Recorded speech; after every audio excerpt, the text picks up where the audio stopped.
Hey guys, back with me again in this channel. So today I would like to show to you a tutorial on how to use templates on EPIK photo editor.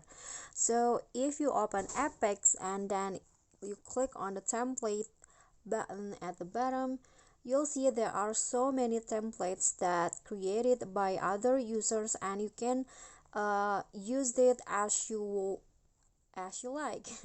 So here I'm going to show you how to use the template. So I'm going to just choose one of the templates. For example, I want to use this one, the blur face template. Just click on use and then choose the photo that you want to edit. Okay, so I'm going to just choose one photo. Let's say I want to edit this photo.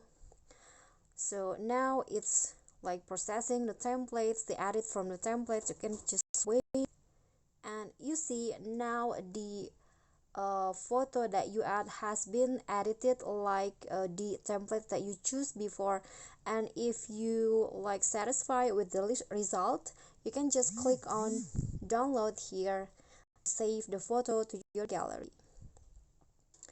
Okay, so yeah, I think that's all. That is how you can use templates on EPIK photo editor. I hope this video will be helpful to you. Thank you guys so much for watching. If you got any question, feel free to drop them in a comment, and if you think that the video is helpful, don't forget to click like and subscribe for more content. I'll catch you all in the next videos. Thank you.